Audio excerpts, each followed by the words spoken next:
Now that you've got the basics of the supply curve down, we'll jump into factors which shift the supply curve.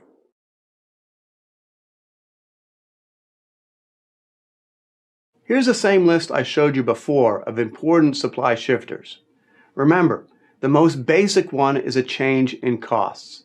So really the only question is, how does technological innovations change costs? How do input prices change costs? Taxes and subsidies, expectations, entry or exit of producers. Once we understand how these different elements affect a firm's costs, then we know how the supply curve is going to shift.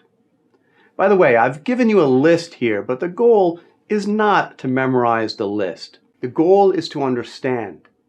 And once we do that, then we'll be able to figure out how any factor affects the supply curve.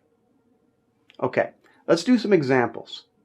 A technological innovation lowers costs and therefore increases the supply.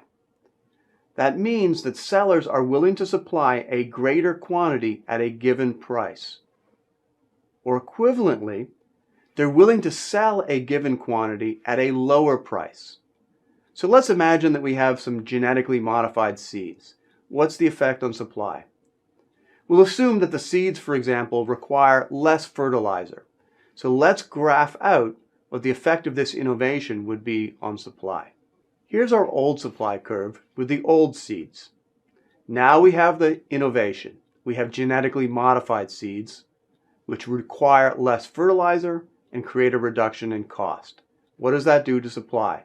It increases supply, and that means that the supply curve moves down and to the right. Why? Well, just read off what this means.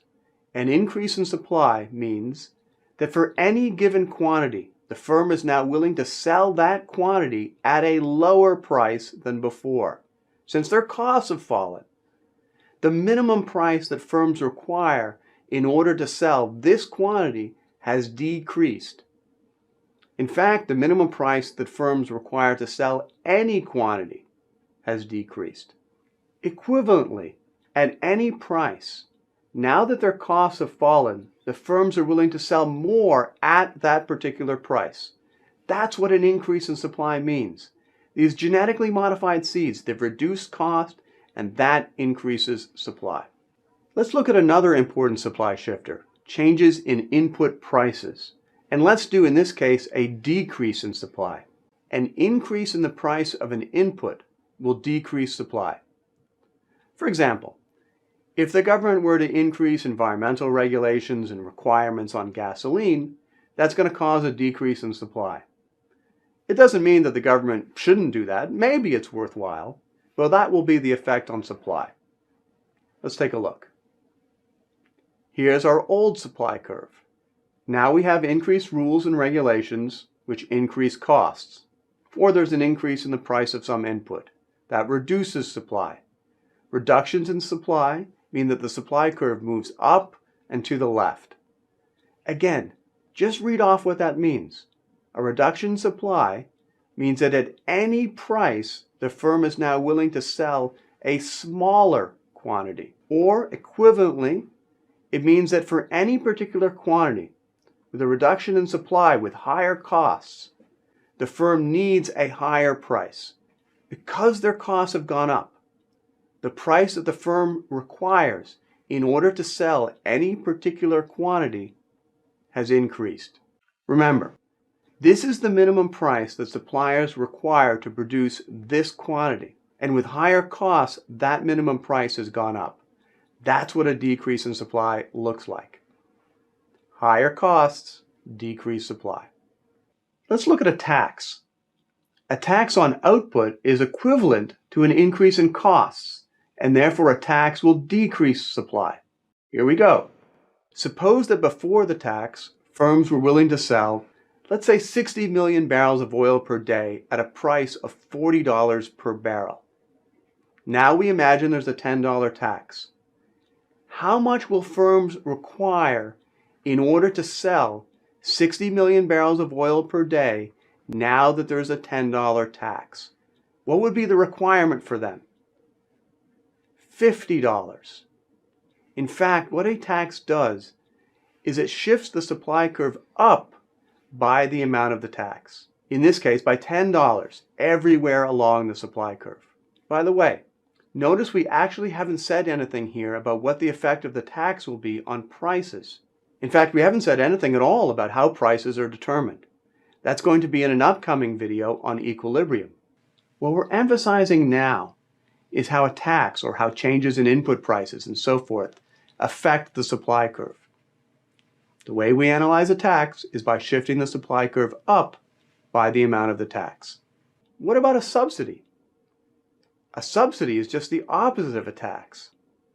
Instead of the government taking with every unit that you produce, the government gives some amount of money for every unit which is produced.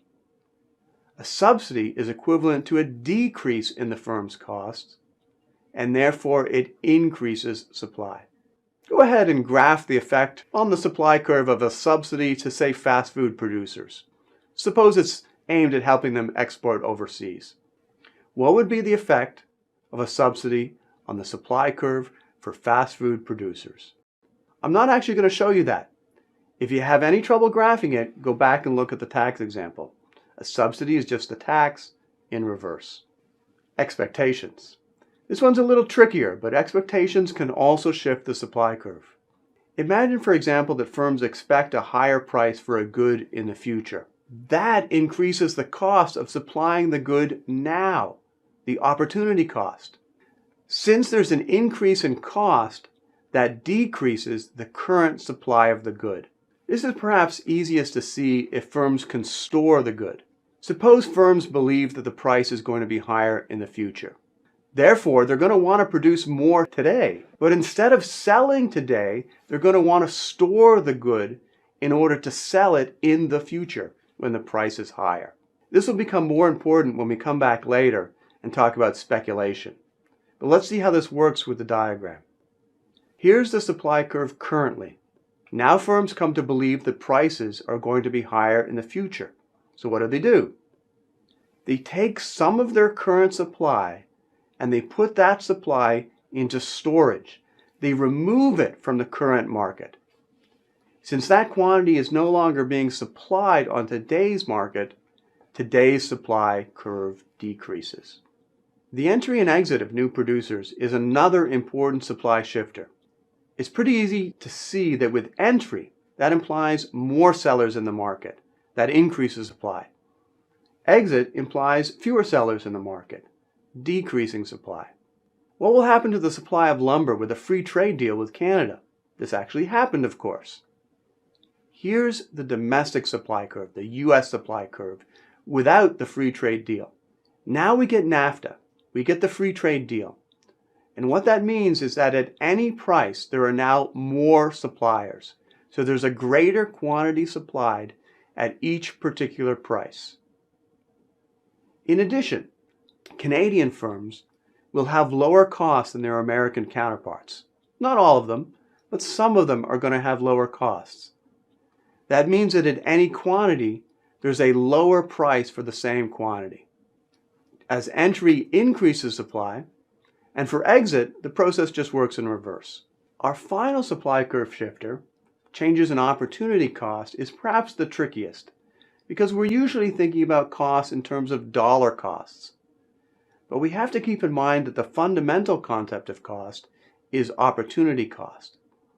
Let's apply this, and I think it'll become fairly easy to understand. Inputs, which are used in production, have opportunity cost. They can be used to produce many different things, and sellers will choose to employ their inputs in the production of the highest priced final good. For example, what happens to the supply of soybeans when the price of wheat increases? Here's a hint. Farmers can use their land to grow soybeans or to grow wheat. Farmers have a choice about their use of land.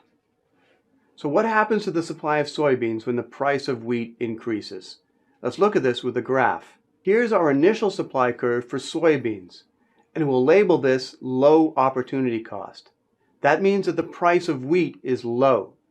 There's not much else useful to do with this land other than to grow soybeans. However, When the price of wheat goes up, well, then the opportunity cost of growing soybeans has gone up. When the price of wheat was low, the cost of growing soybeans was low, because what else were you going to do with the land? Now that the price of wheat has gone up, there's an alternative. There's an opportunity. The farmers could instead grow wheat. That means that farmers are going to take some of their land out of soybean production and move it into wheat production.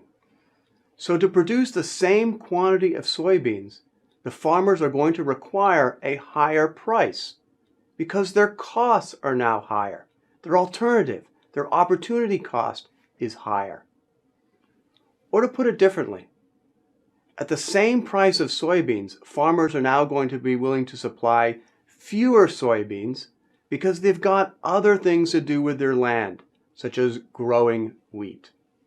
Here again is our list of important supply shifters. These are not the only supply shifters. There could be lots of things which shift supply. In giving you this list, however, these are some of the most important ones. But to understand how to go about solving these problems, keep the general procedure in mind. Figure out first, what's the effect of this change on costs? Once you know the effect of the change on costs, you know how to shift the supply curve. If costs decrease, that's an increase in supply. If costs increase, that's a decrease in supply. So whatever shifter you get, figure out what the effect of that is on costs, and then work out the effect on the supply curve, draw the diagram, and you'll be fine. Thanks.